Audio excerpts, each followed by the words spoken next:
But I think there's a lot of self-negotiating. Like, we have to do this now. They convince themselves that it's the right thing to do. So Denny is always manipulating the situation, and she picks up on it. And I am too.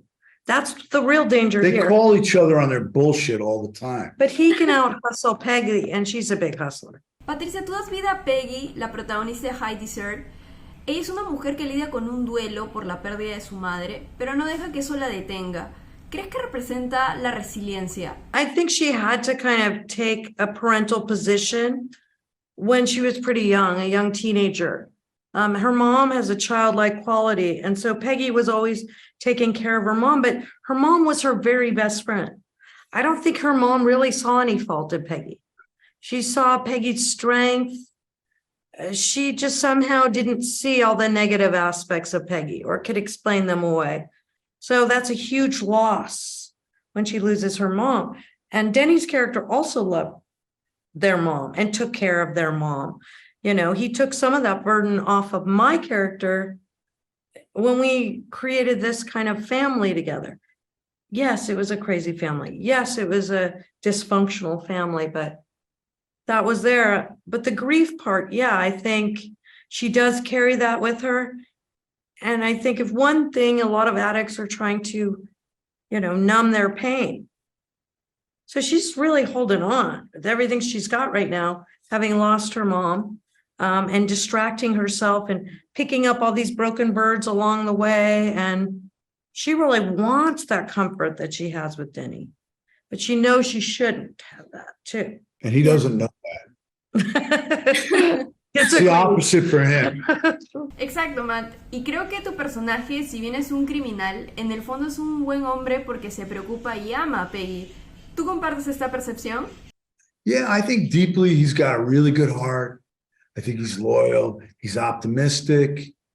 I think with Denny, he is a guy who wants to be judged by his intentions. He has the best intentions, right? But in the end, his actions speak louder than his words, right?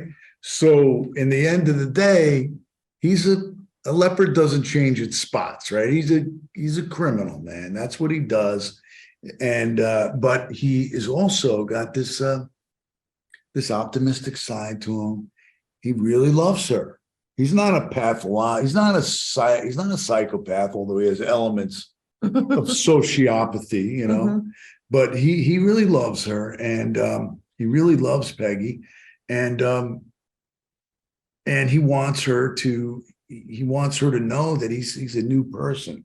So there's this other part of him, as there is with Peggy, because they're two sort of like-minded people.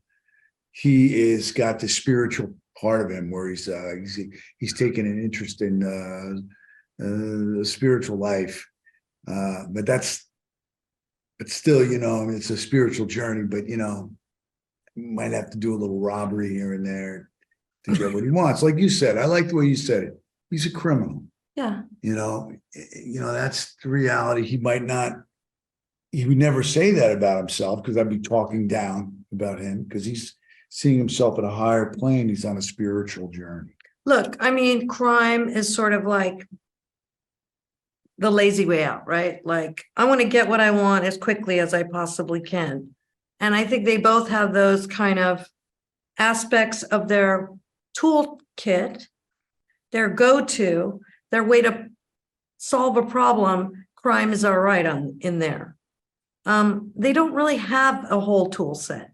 They don't really have patience. They don't really have this desire to do a lot of long, hard work.